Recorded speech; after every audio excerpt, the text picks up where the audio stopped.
Hello and welcome to round 3 of GP Turin. Jaroslav Bocek of the Czech Republic on the left, Tony Ramis Pascual on the right.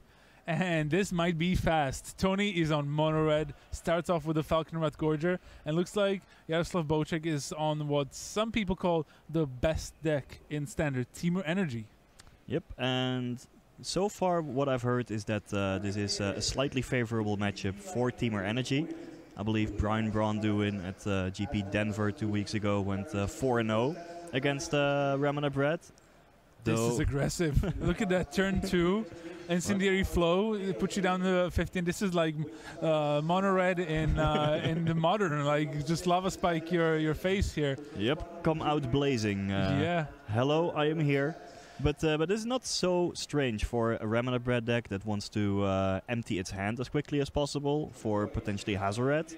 Even if there's no target for Incendiary Flow, you just want to be spending your mana. Yeah, and he's just not messing around. There's a Takarov Crasher, comes in, exerts so that the Servant of the Conduit cannot block, and the Jaroslav Bocek is going to be down to 9 on turn 3. Yep. Well, I love it. Sunscorched Desert really pulling its weight hello. here. To put it into single digits here. And you know, we've played mono red sometimes over the last few years. This is must be a great feeling when you've won the die roll. You know, you curve out perfectly. But now it's up to Jaroslav Bocek on the left to figure out, to find an answer for what's going on here. And his hand actually wasn't that bad. It was just a little bit slow because he has the magma spray, and he really needed the Servant of the Conduit to get red mana. Yep. Yeah, if he had a mountain on turn 1, things would have been different. Yeah, definitely. And well, Tony's curve was not perfect. If the Incendiary Flow would have been, say, Karizev, now that would have been perfect. Ooh. But yeah, definitely a great start for the Ramana Bread deck, and winning the die roll is also pretty huge in this matchup, because quite often it's just a race, and being on the play definitely helps with that. I also spotted Hazoret in the hand of Tony. Now, currently he has, I believe, Hazoret and 2 lands, so if he plays it on the next turn, it won't be able to attack yet, but that 5-4 will surely come down into the red zone quickly, and typically Timur Energy doesn't have good answers to it, other than just racing it, potentially jump blocking with Whirler Virtuoso. And yeah, at least in game 1. We'll see if things change after sideboard, of course. But as you said, did he draw a spell? I just see a bunch of lands here. I do see Ramanab Ruins. There's another Sunscorched Desert to ping another life point off of Yaroslav's total. Yeah, you might as well attack here. Trading a 2-1 versus a 3-2 is obviously good, and also means that JB, Jaroslav Bocek, will not have another chump blocker for the Hazoret. Yeah, there's a spending of energy from the Servant. Magma spraying down the Takarov Crasher. This should give him some, at least some space to maneuver here. He does have an Attune with Ether, Bristling Hider. I think he also just drew a Scarab God. So it looks like it is Timur Energy, but with the black splash. I think we're going to just call it Timur Energy without going into black Timur Black or whatever other names that people used. I like that. It's like typically you only have maybe 1 swamp in the entire deck and 2 black cards. So Timur Energy with the Scarab God, or just Timur Energy, I think that's clear enough. Yeah. But this has been a popular addition. The Scarab God is decent in a mirror match. Can also help against God's Pharaoh's gift decks. So just a lot of players have been trying to get edges against those decks, and the Scarab God definitely helps with that. In between Attune with Either, Servant of the Conduit, Either Hub, getting black mana is not that difficult. Yeah. Jaroslav had to spend his turn attuning for Mountain, so he couldn't play the Scarab God this turn because he didn't have another land to play, so spending the 1 mana just to grab a land. At least he plays Long Tusk, but his creatures are going to become chump block duty, are going to go on chump block duty very soon, and there's the Earthshaker Kenra. Yeah, so Servant of the Conduit won't be able to block, and Tony can surely attack with both. Now JB could pump the Long Tusk up and then block and eat Earthshaker Kenra, but then he would fall down to 3 life, which is in range of 2 Hazoret activations. So he may just have to chump block the Hazoret, which is sad because one way that Timur can stabilize against Hazoret is by making a 6/6 blocker, and he was getting close with his Long Tusk Cup, but I don't think he has the luxury here. Still takes 2 here, goes down to 6. Quite dangerous with Tony Ramis Pascual having 3 mana open and a card in his hand and a Hazoret in play. It's going to be very hard for a player affectionately called JB on the left. Yep. Okay, I assume that's a Scarab God and an Invocation. A very popular card this weekend as well, so maybe that's why Yaroslav chose to go with an Invocation version. But it's only a 5/5, so we'll just have to say chump block Hazoret potentially. Yeah. Or rather, the Servant of the Conduit will probably chump block Hazoret. Yeah. But ooh, there it is. Beautiful. And scary as well. It's a big guy. JB is down to 4 though on the left because Tony Ramis did pitch his land to Hazoret's ability, so that means that this game is very, very close to over. There's a block. Yeah, if JB was at a higher life total, he would be able to just make a steady stream of chump blockers with the Scarab God, but I don't think there are any outs in the Teamer Energy deck, not against the threat of 2 Hazoret activations. Yeah.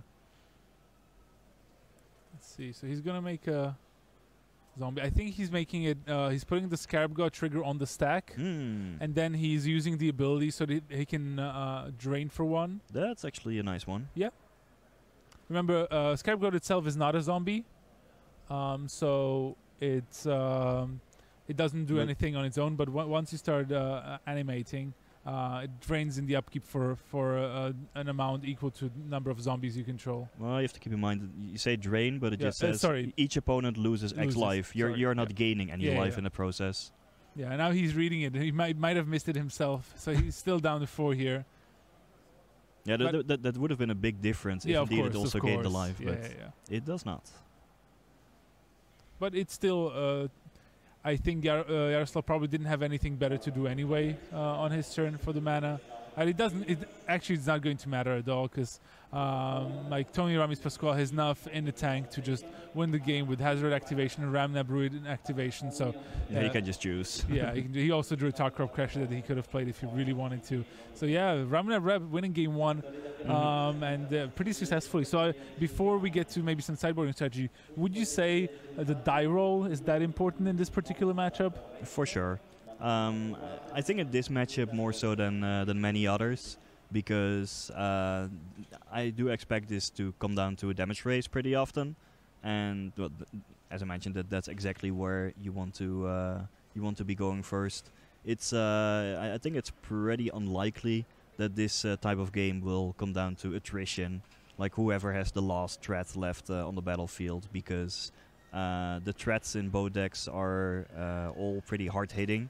Ranging from Hazoret to Bristling Hydra.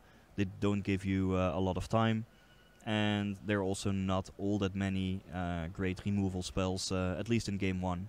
After sideboard, things may change. Quite often the Ramanab red deck will say board in stuff like Glorybringer, go a bit bigger, whereas Teamer Energy may also switch its plan a little bit.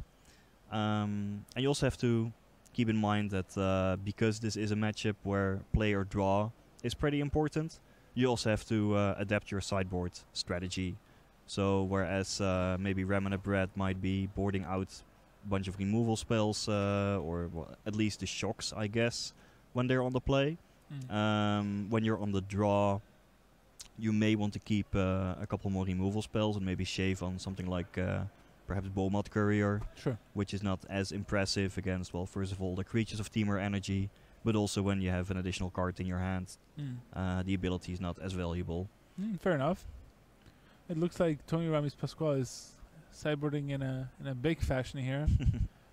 Not ultimately deciding probably not to have enough Chandras. Here, it's nice the way he sideboards. We can see everything, but it was a little bit messy all around, so I didn't quite get to see everything that he's been doing. I talked to a bunch of people before this weekend about what they thought of the format, and one of the things that came up regularly was that players have a hard time learning how to sideboard and how to adapt properly to the ever-evolving metagame and like the types of cards that each player is bringing. So, for example, that Team Energy players have not learned. It took them a long while to learn that they should board in Confiscation Coup in this matchup, just because of like the sheer power of Hazaret. Mm-hmm.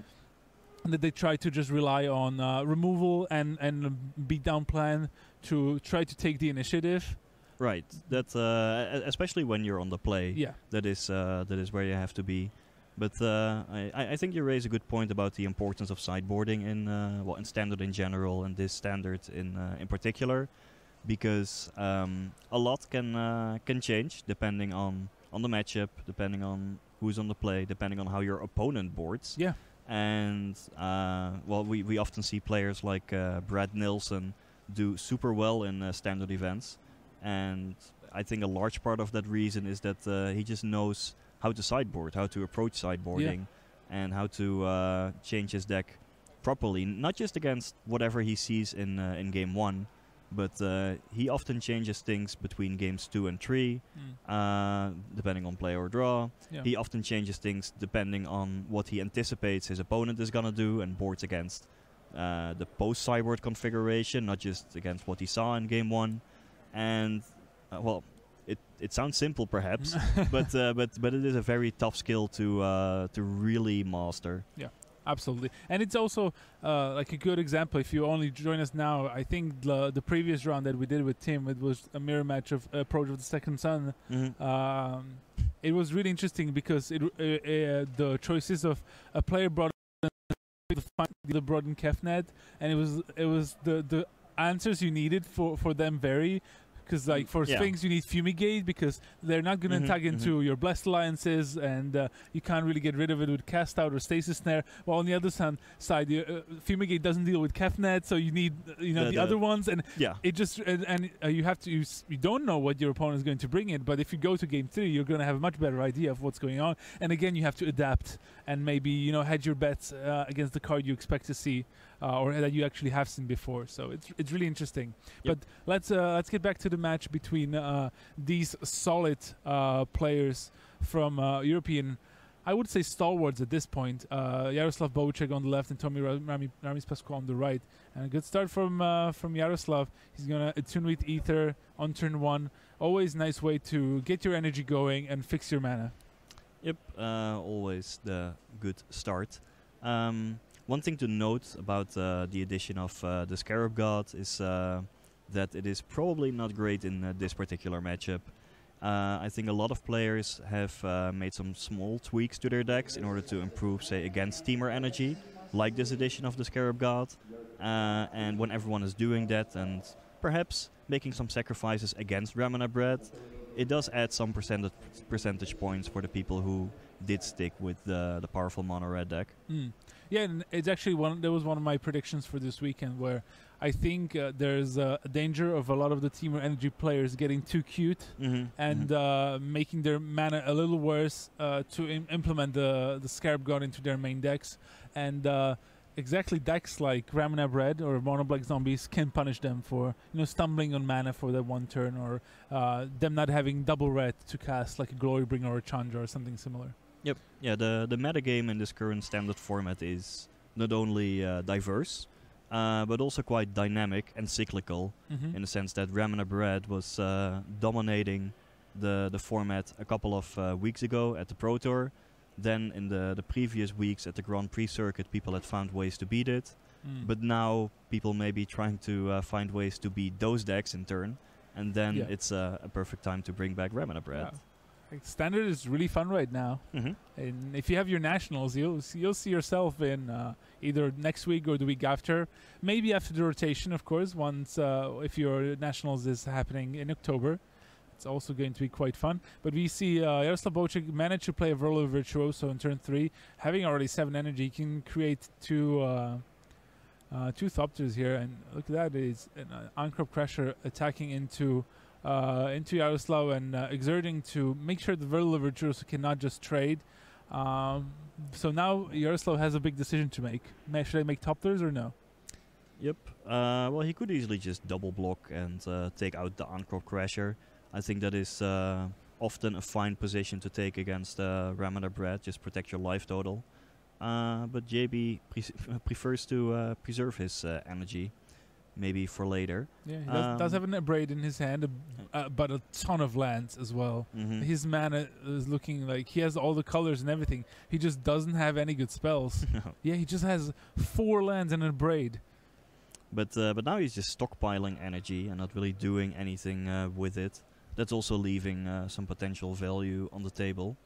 In general, though, Whirler Virtuoso is one of the best cards against Ramana Bread, and it is, I think, a large part of the reason why Temur Energy stands a reasonable chance in this matchup. It's just a perfect stabilizer. Yeah, it looks like Tony Ramis Pascual has a bunch. Look at that Glorybringer. I think he might be might have another Earthshaker Kenra. I think he has a Collective Defiance, a Braid Shock. Whew, his hand is stacked compared to Yaroslav's. All right, so there's the Collective Defiance. So that's gonna mean some damage is gonna get dealt to Yaroslav. It's gonna kill the Volovocho. So there's 2 Thopters being made in response. But JB is not in a good spot. He needs to draw something really good here. Scarab God would be nice, but I assume he might have boarded that one out. He just draws a Servant of the Conduit. At least it's a blocker. I'm a bit surprised that JB isn't spending his Aberrate on the Ankrop Crasher. And I'm also a little surprised that Tony is not willing to trade his Earthshaker Kenra against a Thopter token. Yeah. Obviously a 2-1 trading for a 1-1, that doesn't sound great at face value. But it's not like the Earthshaker Kenra is going to do all that much more. And, well, you know, it has Eternalize, so you're typically happy when it dies. Yeah, I mean, Tony's certainly not going to mind if he starts drawing lands here. Lands are good, spells are good. Tony Ramis Pascual, I think, has this game firmly in control. He is squarely ahead, but it's not over yet, because if JB has a couple good draw steps, could easily claw back. That's a bit of an aggressive attack by Buchek, I have to say, because he could reasonably expect 2 removal spells, and then he takes another hit from the Earthshaker Kenra. Right, if Tony just plays Burn on the 2 creatures. Exactly. Then okay. So it's just I think the Tony went to combat, and that's when Yaroslav chose to abrade the Ankrop Crasher. Might as well kill it before it can exert. Well, Tony Ramis Pascual could still, I believe, play Abrade and Shock and get in for 2. Seems he wanted to. Seems fine. He still also has Incendiary Flow, Glorybringer in his hand. Just passes here. And quite conservatively. Yep. There's a Longest Cup. 4 energy. That means that he can make the Longest Cup at least a little bigger. Now Yaroslav is actually feeling it. He can start attacking. I'm not sure if the life totals are 100% correct, because I had a feeling that Yaroslav attacked with a Thopter last turn. Yeah, he should be on 19 before this attack. Yep, there we go. Yeah, perfect. So the cup is essentially out of Abrade range. So that's not gonna work. Well, but the Servant is not, so that's gonna bite the dust.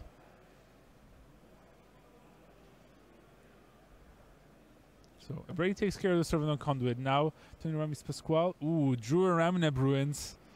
Perfect. 5th land for Glorybringer. And Glorybringer is a huge swing here. Oh, it can also exert to kill the Longtusk Cup. Yep. Wow. Get Boom. in for 6. Yeah. And remember, like with 5 mana up, and also Ramaneb Ruins, it's all just more and more. It's not like a mono red deck is going to get flooded here because of Eternalize and everything. So with Yaroslav Bochek being down to 5 and having just a bunch of lands in his hand, he got quite punished for attacking with those Thopters that aggressively. Yes, he did. Maybe he was feeling like, well, I don't have anything going on. I have to try something. But yeah, there are many ways where it could have gone wrong, like in this situation. Okay. And now, if he potentially draws his way out of it, he's probably at a too low life total to get back. Also because I believe Tony has Incendiary Flow still in hand. That would put JB at 2. And then would be dead to Ramana Bruins activation. So if we had an advantage bar here, I would put it all the way over to the right, through the edge of the screen even. Yeah, I mean, with Tony having so many cards in his hand, it's going to be quite academic to finish this. Draws Falconrod Gorger, which is not great here. No, Incendiary Flow and Shock should also do it already. Yeah, so Incendiary Flow down to 2. Tony Ram is playing it slow here just because he can still be worried about something like the gate here. So he's just going to play the Falconrod Gorge. He can leave up Shock here.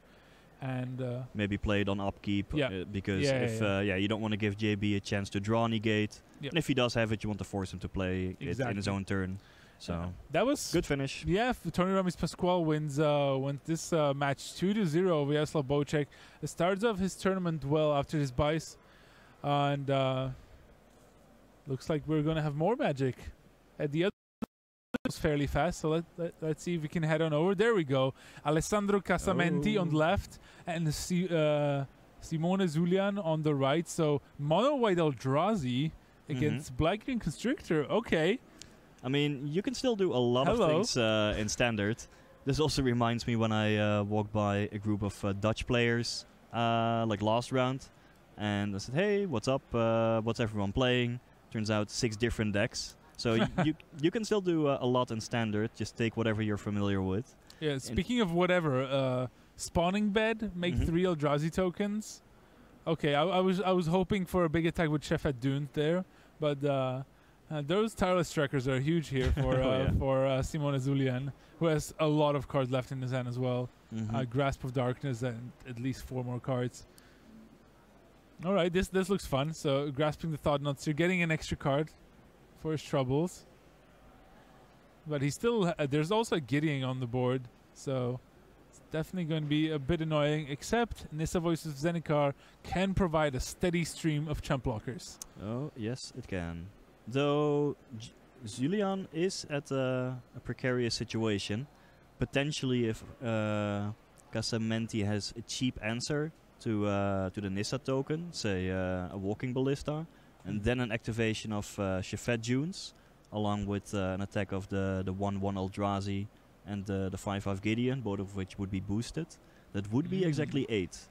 So it's Zulian looks ahead, but 8 is not a lot of life on this board state. And I think Alessandro Casamenti, I think he has a Selfless Spirit. I think he has a Linval the Preserver, which at this point I'm thinking it's a 5/5 flyer. My opponent has more creatures, so I could also get a 3/3 Angel. Yep. He has to be careful as to not activate the Gideon before he plays it. And for me, a 5/5 flyer and a 3/3 flyer, that's 8 damage, and that could provide to be lethal for Alessandro Casamenti, because he's already down a game. He's certainly under pressure. But I like the play. But remember, as we said, Simone has a lot of cards left in his hand. He also has 3 clues. Those tireless trackers are already at 7 and 6 power respectively. So he can definitely at least draw into some more stuff here. Where's the token? Yeah, we're looking for a 3/3 Angel. Okay, Oh. it looks like we might not have it at the ready, so we're probably digging for one. Fine. Yeah, at least he's readying a Night Ally token from the Gideon. But we know there's also going to be the 3/3 Angel. Yeah, there we go. Yeah, it's probably better to make a 2/2 rather than just +1 Gideon and eat a plant. Oh, and still using okay, nice. also getting to play the Selfless Spirit, but playing out all his cards. He started the turn with a Land, Linval, and Selfless Spirit, so he just played out all those cards, having to use a Eldrazi Sound to get through. But now the Selfless Spirit can also protect the Linval or the Angel token from something like maybe Never to Return. Exactly, or Fatal Push. Or Fatal Push, even. Yeah, that's great. I mean, it looked like Zulian was ahead, but then suddenly 10 power of flying in one turn out of nowhere, basically. And yeah, Zulian, unless he may have, say, Ishkana. Graf Widow would have a lot of trouble dealing with all of those flyers. No delirium though. But I did see an interesting card in Simone's hand, and it's a walking ballista. Combined with Nissa, you can get some additional counters on your team. That's pretty good. Well, so the walking ballista can take down the selfless spirit. And I think I also see another black removal. Yeah, it's a murder. Spirit. Murder. So yeah, that can then take down the Linvala. Okay. Well, that sounds pretty good. So now Zulian has to figure out how to sequence all of those cards correctly, along with, say, a Nissa activation. Does he want to attack first? Let's see. I think if Zulian wants to attack with, say, both of his Tylus trackers, Casamenti is maybe gonna chump block with a Knight, or just take it. Likely Zulian would actually attack Gideon. Well, if Zulian attacks with both his trackers attacking Casamenti, Casamenti will be forced to block one no matter what happens, just because of the threat of like sacking all the clues and getting them to both. Well, getting combined 20 damage with those. The awkward thing is, on the one hand, you want to be playing your walking ballista first and then activating Nissa to attack for a lot. But then you also give away the information that you have walking ballista, and then Casamenti can just block, sacrifice the selfless spirit to give indestructible and not lose as much. So it's probably better indeed to lose out on some damage potential and hold off on showing the walking ballista in hand.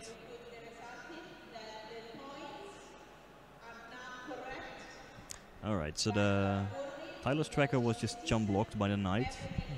Makes sense. And Zulian still has a huge Tylus tracker behind as a potential blocker for the Gideon. So now there's going to be the walking ballista. He's trying to decide how much mana he wants to spend, because he has so many clues that he might want to crack one if he gets the opportunity. So it looks like it's just a walking ballista for one here. Now he's gonna minus after combat. But as he explained, that's because he didn't want to give away any information about what he's going to be doing on his turn. Well, Zulian also has to keep in mind that he might lose in 2 turns to the 3/3 Angel that will remain, because Casamenti can activate his Shafet Dunes twice. So he may have to make sure that somehow he can get his walking ballista up to a sufficient number of counters on the next turn to kill it before that happens. Yeah, and now you see, so the 2/2 walking ballista after that Nissa pump pinged the Selfless Spirit. Alessandro Casamenti sacrificed in response, but then in response, Simone Zulian played a murder to kill the Linvala. So that means that there's just a 3/3 Angel token left on the battlefield for Alessandro Casamenti in the air. He still, of course, has that Gideon. And now he has to think, this is again another interesting decision. Do I go and use my Shafet Dunes twice to try to go for the kill? Maybe he could attack the Nissa if he wanted to. He sacrificed the clue first. I think he might have another Thought Knots here in his hand. That probably doesn't really do much. The 4/4 is just dwarfed by all those Tylus trackers. Yeah, so he attacks face. So Simone down to 5, and I think I see... Is that Sky Sovereign? Yeah, I think it's Sky Sovereign. Alright. So that can mow down, I guess, Walking Ballista or Nissa. But Walking Ballista might just be even more threatening. Okay. Oh, we'll see. So he takes down the Nissa with a nice foil console, a Sky Sovereign console flagship. So now Zulian has to find an answer for the Sky Sovereign, or maybe I think he already had it in his hand the whole time. I think he has the Center's Deliverance in his hand that he was also keeping mana out for, but he saw that he can sacrifice a clue, and now maybe he can start thinking about, can I win the game here? Yep, because those trackers, they are big. Yeah, they're huge. So one is 9 power, the other is 8 power. Yeah. So there's also a plant token along with a walking ballista, so that is technically 20 damage. Yep. If Zulian has a simple removal spell for the Knight token, that would be lethal. Because we know he has the removal for the faction. I don't think he has a removal for the yeah. He can also, like, he could theoretically maybe pump up the walking ballista. And then ping the token, attack with all of his creatures, Then I think sacrifice he's one clue. So if he sacrifices one clue, then let's see, one Tireless Tracker would be 10 power, the other one would be 9. But +1 from the plant token. It works exactly because there's 20. the plant. Yeah, so it's exactly lethal. So there's the shooting down. Casual. You're still at 20. Oh yeah, X-axis. Yeah, exactly. He doesn't even need to use the Center's Deliverance because there's nothing to equip the console, the Sky Servant, so he can ignore it. And Casamenti stepped out, so that'll do it. And Simon Zulian looks like he's going to take it 2-0 here. Yeah, now he's like, oh wait, that's 7 counters, so that's 10, and that's 9, and that's 1, and from 20 to 0 in 1 turn. Alessandro Casamenti, you're tapped out. Matt checks out. Yeah, it was really neat. The mana worked out nicely. Didn't even need the Center's Deliverance in his hand to get rid of the Sky Sovereign because he just had lethal on board, and he took the game and the match. All right, so Simon Zulian up to 3-0. A great start for his tournament. Well, that's it for our live magic here from round 3 at GP Turin. But we will be back with more magic after these messages.